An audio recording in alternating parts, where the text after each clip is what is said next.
We saw the players' reaction of delight at the end. What's yours to that victory? Of course, it's two extra points if we lost, if we concede a goal towards the end. Eric, of course, it's a fantastic block he makes at the end. To be fair, I didn't enjoy the last 10 minutes that much because I think we should have seen the game out in a better way. It seemed like it was a cup final or a last game of the season. So we need to learn how to play out games better when we're in the lead. We've shown that when we're chasing a goal, we're capable of doing that. What did you like about your side tonight? Well, we created chances. I think it's always going to be a physical game. We know that they've improved massively and they give us some challenges, and there was a few times in that box that you were a bit worried. We didn't stop the crosses well enough, because when they put crosses in the box they're always dangerous, but we made some fantastic blocks, some saves. Delighted with the 3 points, obviously. First goal in open play this season for Anthony Martial. What's he got to do to get more? Well, keep playing as he did today. Get on the ball, link with the players and be in between the posts. He's had chances all season, and maybe his confidence has had a knock a little bit earlier with the sending off and some niggles he's had, but now he's firing and he's getting better and better. From a coach's point of view, was it a poor goal to concede, the manner of it? Yeah, obviously you're never happy with when you concede a goal, and when you concede a free kick, just get back on the right side, organise straight away. You can't open up the passing lanes, that's for sure. Paul Pogba, you talked recently about him recovering his strength and getting over the illness that he suffered. Did we see tonight that he's back to full power? Yeah, he's getting better and better, getting fitter and fitter, and I think he played well today. Sometimes, you know, they are a physical side. They are very. There was loads of challenges, one against ones, and Paul's one of these boys that can hold players off and get hold of it for us. Maybe not just Paul. We were too keen on playing the killer pass because we know they're going to drop off, and there's other spaces standing behind them that we should have used. I can see you sort of analysing it as you're talking about it, but in many ways, was this not simply a very good victory over a very good team? Oh yeah. Don't get me wrong. I'm delighted with 3 points and very happy with the performance. But there's always things that we need to improve on, and it's early on in the season, and we shouldn't be too carried away with 3 points. And like it's not a cup final yet, but those 2 points extra, they are important. Yeah, and they made life difficult, didn't they, towards the end, Aston Villa? He said he didn't enjoy the last 10 minutes. No, so credit to Aston Villa. We said before the game, you know, this isn't a fluke. You know, you look at their team on paper, Aston Villa, and they've got some exceptional players. They finished last season really strong, from being in a position that you think, wow, they can't get out of this. All of a sudden, they had a great end to the season, and they've continued that this season. Some terrific players. They're giving everybody a good game nowadays. And as I said before the game, I still think they're the one team of any team in the Premier League that are punching way above their weight this season. You heard him talk about Anthony Martial there. We had a debate about whether Marcus Rashford was down the middle or not prior to the game. Just his second Premier League goal of the season. What will that do for him, Phil? I was actually surprised with that stat. I didn't know that stat before. Obviously, it was said in the interview there. He's someone that needs to score more goals, needs to score 10 to 15 goals a season. 17 he got last year. Yeah, I think he needs to be up that mark for United to have any chance of winning the league. He can't just rely on, say, a Rashford or a Fernandes to score the goals. He needs to be hitting those types of figures. I think I'd like to see him to be a little bit more ruthless. This was a really good finish. It was a good ball from Wan-Bissaka, but the guided header was really good, and hopefully now he can get a run of games, a run of form, a run of rhythm. He looks fitter. And I want to see him go on a run now, scoring goals. We asked the question, didn't we, about the full-backs before the game and how were they going to get forward and whether they would get forward, because they certainly haven't enough this season. But Wan-Bissaka created one or two good opportunities in the first half, and of course one of them led to a goal. I know we were joking about the table and New Year's Day and all the rest, but in all seriousness, there is hope for those United fans. They haven't been in this situation for several seasons approaching the halfway stage? There is massive hope because of the run of games that they're having, because of the wins that they're having, because everyone else in the league, because City are down in 8th position, even though they've got 2 games in hand, because people are slipping up like Tottenham and Chelsea, it gives everybody massive hope. And when you see Liverpool dropping points against teams below them that you think they're going to win, then that helps United's confidence and belief. But Ole and Bruno have said it, still a long way to go. Still a long way to go. Still so many points. You see Tottenham go on a run, then they lose 3 or 4 games. Chelsea are losing games at the moment. That'll flip. Maybe in February it might be United's turn. It's just how you handle them blips that I think will decide who'll be the biggest challengers. Philip, Michael, thank you very much indeed. 2 winners so far in the new year, Manchester United and West Ham United. Good night. Another penalty for Manchester United and another 3 points. Guys, they made hard work of it, but they got the job done. And by the way, Happy New Year. Happy New Year. Happy New Year to you too. And football's back, because that was a prop, by the way. No, and how on earth did it happen that Man United are now level on points? No, they're not teams. They're level on joint points. top. They're second Oh, on. They're joint. They're second on. They're joint top. They're second on. They're joint top. We have actually What been a having game this of debate all football! evening. What a game of football we've just witnessed. I know. I thought Villa Really were good. tremendous. I know United spanked Leeds a couple of weeks back 6-2, but I thought that was one of their best performances this season. I thought Martial, I thought Pogba, Rashford, Bruno. I thought they played some good stuff. Bailly defended really well at the back, and it felt like when you were watching that game, the tempo, the speed, and the quality. It felt like football is now back.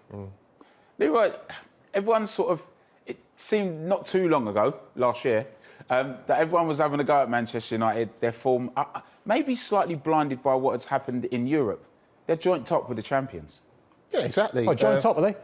No, they're second. By the way, they're second. Just said joint top. You spent an hour in the green room saying... Convinced him. They're second.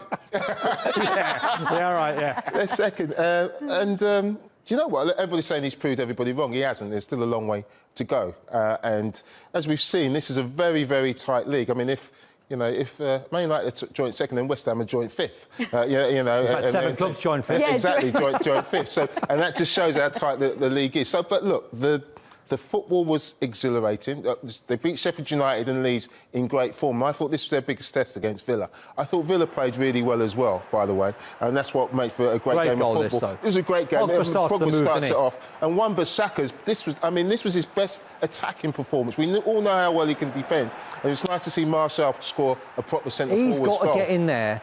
When he scores that goal now, Martial, he's got to know he's got to get in that 18-yard box a lot more. He has, and Jack Grealish, I mean, he was outstanding, wasn't he, Don, throughout the game. Ran the show.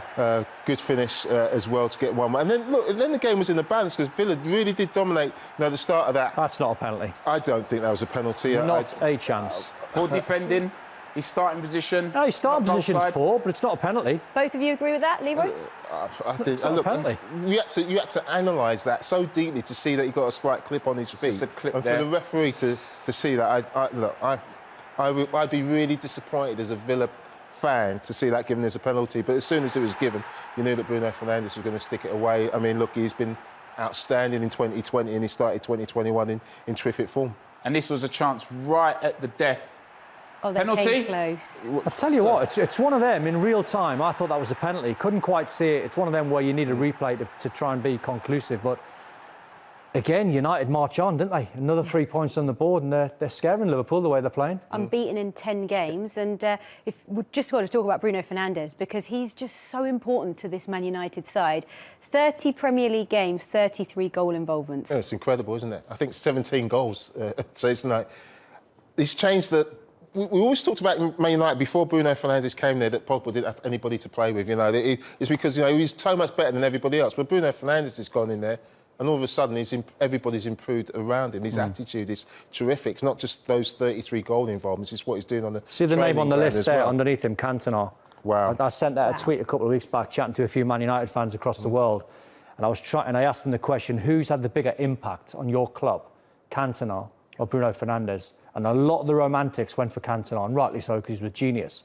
But I think Bruno's getting very close to him. And you see by the graphic there, he's very close. Cantona's won leagues, He hasn't won anything yet. No, he has. He hasn't won anything yet, Don. No, but what I'm saying is what he's done for his team. This Man United side were going nowhere before Bruno got absolutely. But I think it's got a long way to go before. I don't think it's got a long way. Before I think that graphic shows you there. Look.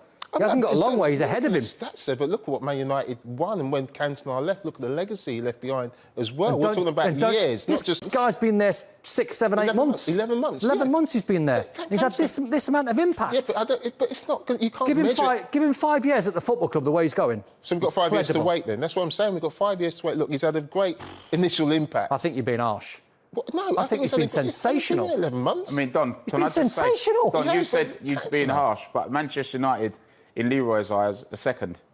Yeah. And Bruno's been sensational.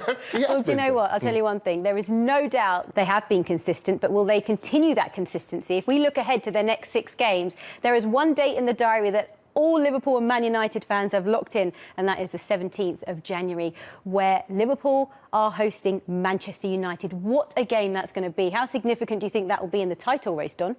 Very. I do. Let's just hope it's not a 0-0.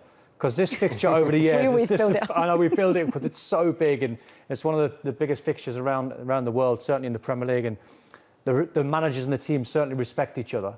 But the way the league's unfolding at the minute, in my humble opinion, I think it's a 3-horse race. I think Man City will come with their games in hand. I think United and Liverpool. And Liverpool have brought the chasing pack in dramatically with their draws against Brighton, against West Brom, Newcastle. And the way they've been playing Man United, they are relentless at the moment. Ollie was saying they were consistent. I don't think they were consistent about a month and a half ago when they were losing goals left, right and centre. And then they found a way of showing character and winning games coming from behind to give them a belief, give them the confidence. And I think you can see, I think Ollie, what he is, he's a confidence manager. You know, when he's down, he's a little bit down and he's looking at his side. When his team are winning and they're consistent, you can see it in his face. He was upbeat there, he was smiling, he was quite chirpy, he looked very relaxed. And the way they're going at the minute, Man United fans, they must be loving life because they're certainly improving dramatically from where they were 18 months ago. Yeah, I just think the one thing that will be different about this game with Liverpool will be Man United's approach to the game. Because in recent seasons, they've gone into this game thinking, and rightly so, that it's going to be very difficult for them to get a win. But at the moment, looking at the way Liverpool are playing, even though they're top of the league, their injuries that they've got, they will feel, and I hope they do, approach it in the way that they've been playing in these previous games. You know, you look at Sheffield United, Leeds and Aston Villa, think, oh yes, you know, it's not Liverpool, but Aston Villa put on a really good performance today, and they were tough games. And I just feel that if United approach it in the way that they've been playing, that they will give Liverpool a real run for their money, and there's no chance it will be a 0-0 because this is the Man United everybody's been screaming and asking for. And they go up against a Liverpool side who are just, even though they're top of the league, by Liverpool standards, they are struggling a little bit at the moment. And so United have to make sure that they approach the game and do not go into their shell against the Liverpool side, who I think at this moment in time might be there for the taking. We'll continue that Liverpool chat a little bit later on because I've got a theory about where they are and what's going to happen. Anyway, there was another game. It's the New Year, but it's same old Premier League. We have 2 games on New Year's Day. A Don Hutchison derby, Everton, West Ham. Can't lose, can't win. It's one of